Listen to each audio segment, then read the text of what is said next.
What's going on, everybody? Welcome back to the Pot at the Palace. Curtis Wilkerson and Scottie Bordelon here with you again on this Thursday morning. Yes, this is becoming a daily thing again. That's okay. Scottie, is it a coincidence that I left the country for a weekend only to return and find out that Arkansas is connected to two of the best international prospects in the country?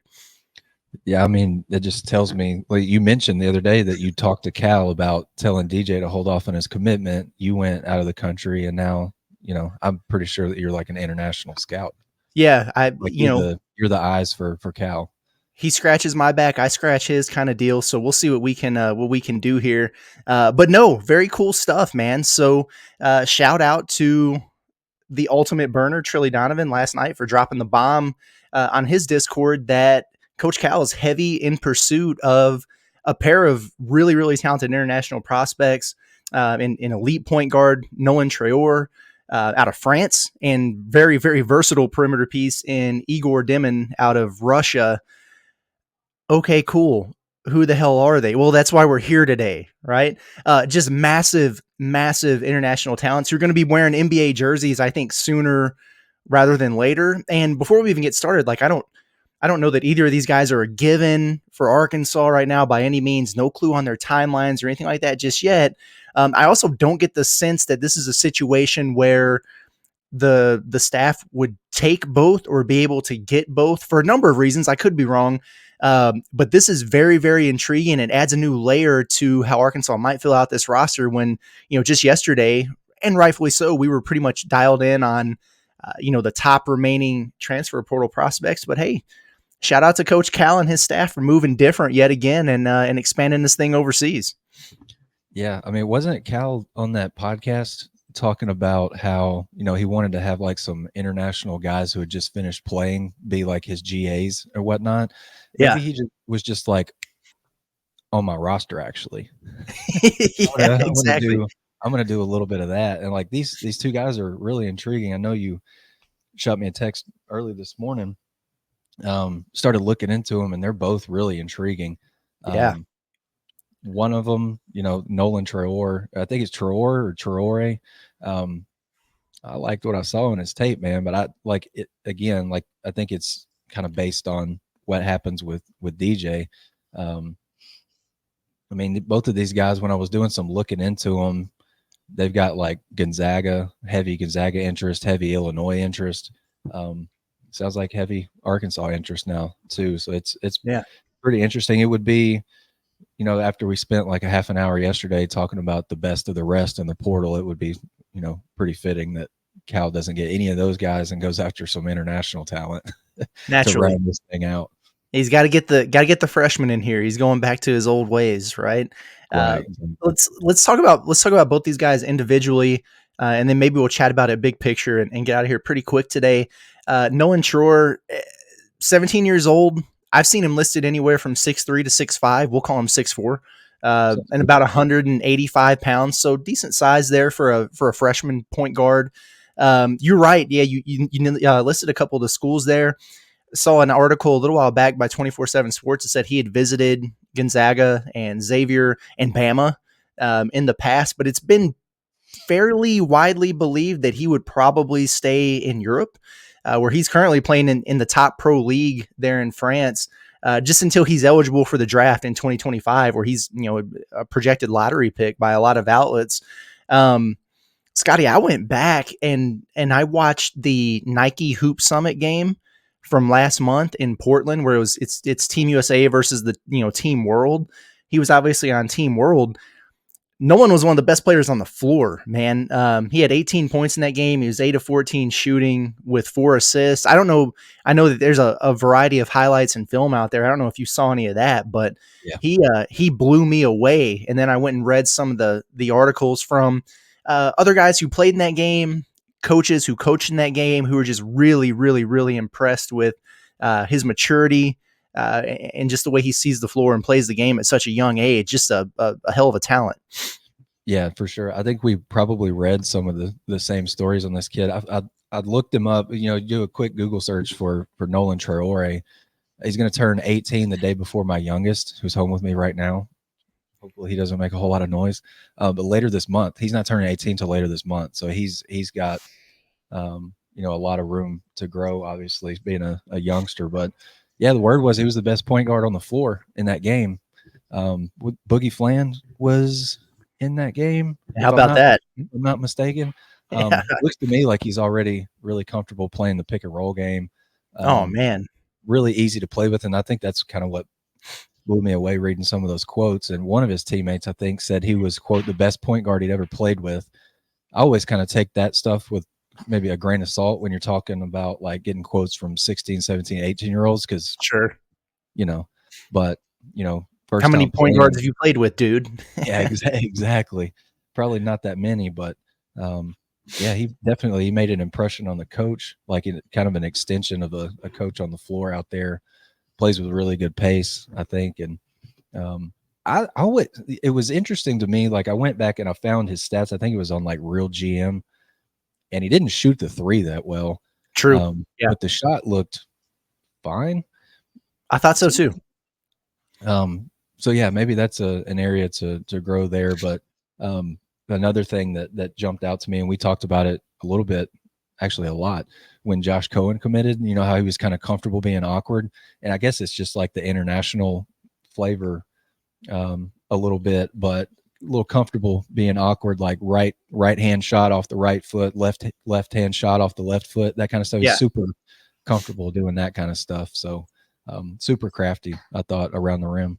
Yeah, for sure. And I'm usually a little bit leery of the freshman point guard experience, especially if you don't have a veteran presence there in the backcourt.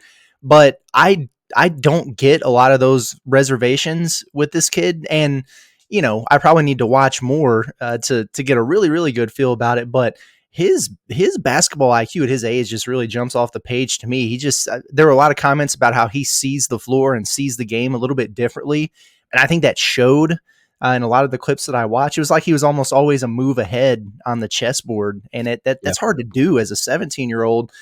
In that Nike Hoop Summit game, Team USA was smothering that ass with a press and a lot of pressure and traps. He handled it with a lot of poise, and that impressed me quite a bit, especially when you're playing with a bunch of dudes that you haven't really played with before. I mean, it's a showcase game. It's not like these have been your teammates for an entire year. exactly. You mentioned him in the pick and roll. Yeah, he looked really smooth there. You're right. He does play with great pace. He just seems like a guy who's ready to be a floor general right now. Very high level passer, but he can also go get his own and score it. Impressive kid. I mean, since he moved up to St. Quentin in the top French league, he's averaging 10.3 points, 5.4 assists per game. Playing with adults at the highest level of competition in his country there. The turnovers are a little bit high. I think he was at like 3.1 turnovers. He hasn't played a ton of games with those guys yet. So, got to reel that in. That's part of what you're going to see with a young guy in a new environment. You mentioned the need to shoot it better. He looks like he's sub 30% for his career, but you're right. It looks like there's a lot of potential in that jumper, but man, just a tremendous talent already doing it against a high level of competition. Um, Need to do some more digging here, obviously, because this really just kind of came to light last night. But it feels to me like he would be maybe the more difficult pull to college out of the two, um, at least based on what I've read. But that doesn't make it, an impossibility. I'm not sure how the fit would work with Boogie Flan and presumably DJ Wagner and Yeah. Nelly Davis in the backcourt. They're all kind of profiled as, I don't know, combo guards, but guys who can be lead ball handlers and initiate offense. But he does strike me as the type of talent where if you can get him, you take him and you figure it out. Yeah, I feel like he could probably, find his way, just kind of, find a way to make an impact on a team right away. Yeah, you wrote in the Discord that both of these guys would be like immediate impacts. And I think Traore could definitely be that. You mentioned the pressure that the world was facing against Team USA in that Nike Hoop Summit. I read that he drew up a play to beat that press. And like Really, he was, yeah, I think I read that right. I've been known to read the internet wrong here and some there, but I'm Rajon pretty Rondo stuff, man. sure I got that right. But yeah, talking about it, just an extension of the coach, man. And he's really smart, high IQ. I also read they grew up watching Tony Parker highlights, which is that's a Go figure. Like if you want to be a pick and roll ball handler type of guy, like he's got to be up there in terms of like pros that you need to go pick a few things from for sure. I thought he's like, I wouldn't say he's like the quickest guy in the world with the ball in his hands, but man, Mhm. he can change pace really, really Yes. well. And when he hits hits the burst, it's pretty impressive. Like Yeah. when he decides that he really wants to drive it, he can hit the boost and kind of get wherever he wants. Yeah, yeah, no doubt about it. We're gonna talk about Egor here in just a second. Before we do, want to quickly tell you about our friends over at Signature Bank. Signature is a privately held boutique bank that's redefining the banking experience in our region. They blend the warmth and familiarity of a community bank with the sophistication of a commercial bank and the expertise of private banking to deliver unmatched levels of service. If you're looking for reasons to bank with Signature, there's plenty of them. They're personally invested, business minded, community focused, right sides, and forward thinking. Make sure you get over and check out one of their Arkansas locations, or to learn more, hop over to the website, www.signature.bank. Scottie, another thing that I'm curious to find out a little bit more about is if there is any type of contract buyout that Arkansas would have to navigate with these guys. I've heard of that in some cases with these international players. This isn't new. I mean, Gonzaga gets them all the time. Since Tommy Lloyd's gone to Arizona, they've been heavy in that market. Mick Cronin's done a lot of it at UCLA. Uh, Cal with Big Z. I mean, so this is not no pun intended, a foreign concept here. But I wonder if that's part of it. Maybe it is, maybe it's not. And then obviously that would be something you'd have to kind of navigate in addition to figuring out the NIL. I was listening to Sleepers Media with Greg Waddell and whoever his guests are in a particular time. Listened to him a lot talking about Eigor Demin in regards to Illinois, which we'll get into in just a second. But when they were discussing him, I thought it was a really good point brought up where one of them said, listen, if you're going to pull a kid like this from a pro team, you better be forking up pro money. And that's very true. Okay. So in terms of, NIL and heavy hitters, Arkansas definitely fits into that category, but it could be a little bit different or a little bit more complex depending on what those contracts look like, because these guys technically are professionals. So I don't know, but speaking of Egor, he comes across to me as maybe the most ideal fit out of the two, if we're being honest here, and maybe the most likely pull. I've seen him listed anywhere from 6'7" to 6'9", and he is Same a here. guard. Like, he is a guard. You might even call him a point guard. So that, think Anthony Black, type size, and a dude who can play, 3, maybe 4 in a pinch positions on the floor. Honestly, he is nasty, man. I really, really like his game a lot. Plays with a lot of confidence. He's a skilled playmaker and a dude who can really, really shoot the ball. I mean, he'll run off screens and knock down those catch and shoots. He can elevate over the top of guys. He's not the most athletic dude in the world, but he's smooth with it, man. And he's got a really nice feel from the game. He strikes me as a guy who's ready to contribute from day one at a high major program, at a winner. And I think that reflects in some of his draft projections. He's really good. Yeah, he is for sure. And I mentioned the Discord earlier. You wrote in there he's makes more sense roster wise. I wholeheartedly agree with that because he gives you so much lineup versatility. He's like the Adut Thiero of the backcourt. You just put him wherever. Yeah, exactly. There's no doubt about it. I was watching some of his film. It seems like there's hardly ever a dribble wasted. Mm-hmm. Pretty nice spot up shooter. He moves without the ball. Everything just seems like there's purpose behind everything that he does, especially when he puts the ball on the floor. I thought, but moves without it really well too. Like he's not just a stationary hands out, standing in the corner type of guy. He can score out of all three. He can score at all three levels in the pick and roll too. Like he's a guy that you feel probably more than comfortable handling in some ball screens too. Like he's fascinating to me because like I was doing a Google search on him, Jonathan Gavoni. I found a Instagram post from him from like 40 weeks ago where the kid was out in Los Angeles working out and he's just not short on confidence at all. And you obviously you need that to play overseas at the level that he does, and you need confidence to play over there no matter what age you are.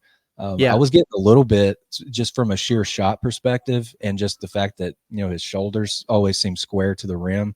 I got a little bit of Klay Thompson from him. Like, he just Ooh. always seems like he's on balance. And I saw one of the comments say that he was shot reminded him a little bit of Tyler Hero too, but could have Oh, there just you been go. a Kentucky fan who was super interested. But I kind Yeah. of saw. I like it. Yeah, you mentioned the level that he's been playing at, and you're right. I mean, he's been a great program, Real Madrid, and he spent a lot of time playing with their second team. But that's one of the top international leagues in the entire world. I was about to say country. That wouldn't make sense. Um, but he's been putting up numbers, man, averaging 13 points per game. He's shooting 57% on twos, so he's been efficient inside the arc, 34% from three, and we talked about how good that stroke looks. And he's just all over the stat sheet, man. 5.1 rebounds per game, 4.3 assists per game, 2.2 steals per game. If you look at a column on the box score, he's pretty much filling it up. So just a really intriguing prospect out of Russia. Recruitment wise, a week ago, it sounded like he was on his way to Illinois. It sounds like Illinois might be kind of out of the picture now, according to Trilly, which is interesting. Some of the word last week has been that BYU has come through and thrown a big bag at him. And on the surface, you're like, that doesn't make any sense at all. Like, I don't why. Where did that come No from? sense at all. But remember, BYU's new head coach very Kevin well. You're Young. familiar with Yeah. that dude, Kevin. Yeah.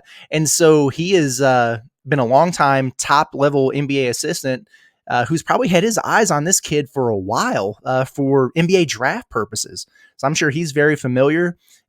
He's trying to implement probably a more pro style system with NBA concepts. So it would make sense for him to look that way.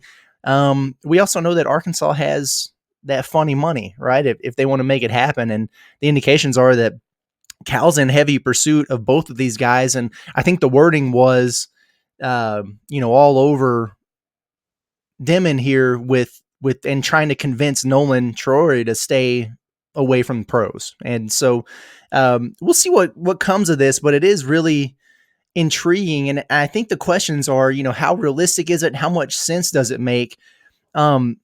Personally, and I'm interested to get your take on this. I don't think this should necessarily impact how heavily you pursue the top NBA draft dropouts here. But I think it's fascinating to think about. Would you rather pay, seven figures in NIL to a proven college commodity like a Coleman Hawkins, or a potential, top five level draft pick a year from now, like Eigor Demin? It's like a high risk versus high reward situation with these guys. And uh, I think the risk with some of these international players who haven't experienced the American college game, it's a little bit higher if you're truly planning on keeping a short roster, or if it doesn't plan out, or there's a bigger adjustment period or learning curve or whatever, they just got to kind of play through. Like, you wouldn't have a choice but to throw these guys into the fire. Now, they're obviously, from a talent standpoint, exactly where they need to be to handle that. But we've seen there are examples at UCLA, especially in the past this season, where guys arrive in this very situation and they're projected first round picks, and the adjustment was a little much for them, and it didn't pan out the right way. There's also plenty of examples to where it has worked out beautifully. So I'm anxious to see which way they go. Do you kind of it's crazy to call Coleman Hawkins the safe bet, um, and try to fork up the money there, or do you really pursue the top end level talent? I don't know where I'm at with it. Yeah, I don't know either. I think right off the top, I would say just the proven college guy. Like, I think that's probably safest. Mhm. And there's maybe more to look at.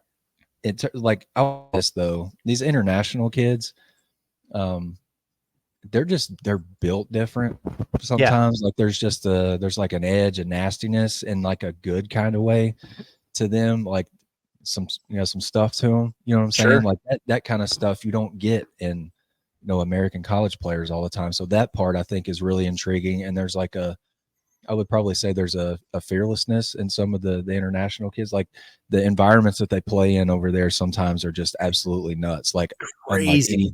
unlike anything America has to offer, honestly. But I would go. I mean, if I had to make a decision, if I was Cal, I'd probably go with the proven college kid. But at the same time, like you can't. I don't even know what I'm trying to say here. I would probably go with the proven college guy, but at the same time, I would keep my mind open to the potential of, one day adding international flavor to the rosters or even more. I think there's those kids when they come over here, there's no doubt that they trust you wholeheartedly, that you have their best interests in mind.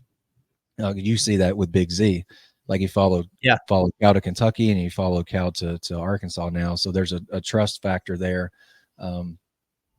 Yeah, I think I would probably go with like a guy like Coleman Hawkins just because he's got a proven track record over here. I don't know, but I don't think you can really go wrong. Like the versatility of Agreed. the of Egor is crazy.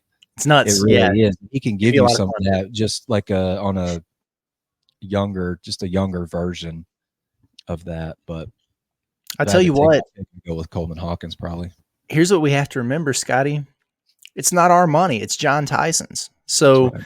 just get DJ Wagner. Go ahead and make that official. Go get Igor and get Coleman Hawkins, and you just have 10 players like a normal basketball team, Right. and figure it out. I think we just solved the issue. There you go. But it's absolutely insane to think about. Let's say Arkansas does potentially add one of the two here. I went through just quickly this morning and looked at some 2025 NBA mock drafts, and it's tricky now because obviously they'll have some influx from guys who are even in the 2024 draft process right now that they think might be best served to wait a year or whatever. So that's all going to change here in a month or so when the 2024 draft is over. But it's just those are projections you have to go off now.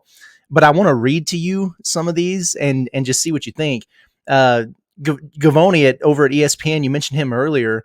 In his most recent 2025 mock, he's got Egor projected to go 9th overall, Traore 14th. So both of those guys in the lottery. Yeah. Oh, by the way, Carter Knox 24th, Adut the Arrow 27th, and Big Z 40th. Wow. Okay. NBA Draft Room has Traore 8th. It has Eigor Demin 22nd.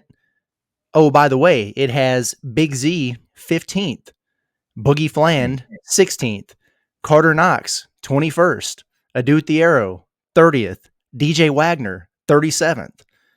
Wow. Mercy. NBADraft.net it has Boogie Fland 9, Traore 19, Demin 20, Knox 23, Wagner 41, Big Z 45. So essentially what we're looking at here is your entire team is showing up on 2025 mock drafts in the first round or early to mid second round, except for the two guys who are probably going to be your best two players in Jonas Adu and Nelly Davis. Isn't That's that pretty good. wild? Yeah, that's pretty good pieces to put around, probably your two best players of the moment. Yeah, it's absolutely nuts to see that, man. Yeah, people are very. I need to go really watch some more Carter Knox too, because there are some draft guys that are really really high on him as a potential one and done, and I think he's just a tough eval being in the overtime elite thing because that's kind of a crapshoot sometimes. But I'm really really anxious to hopefully see some practices and in the preseason and how he looks because, um, he could be a dude who has like Justin Edwards level production in his first year where he's just, he has some games, has some moments, but doesn't do anything crazy. Or he could be like his brother, and be the real deal there. So I don't know, man. It's just, I wouldn't call him a wild card, but just still a little bit of an unknown to me in terms of how good he's going to be right away. I think he's going to be a great player at some point, Yeah. but how ready is he? I'm going to be really anxious to see. Yeah, I'm the same way with him. And like in terms of most intriguing guys that are currently on the roster, like preseason, I'm going to be really locked in on him and Billy Richmond Mhm. because I mean I've talked ad nauseum about just Billy playing in New Jersey and feeling like he's going to be physically ready, but that's just like an opinion. You know, I'm going to be really anxious to see, really eager to see in those practices if he, you know, really does hold his own, defends, rebounds, does all the stuff that we saw in those really impressive, you know, highlight tapes Mhm. and clips from high school and stuff. But yeah, Carter Knox, like if he can come in and be an impact knockdown shooter year one, like yeah, he probably gonna be out of here.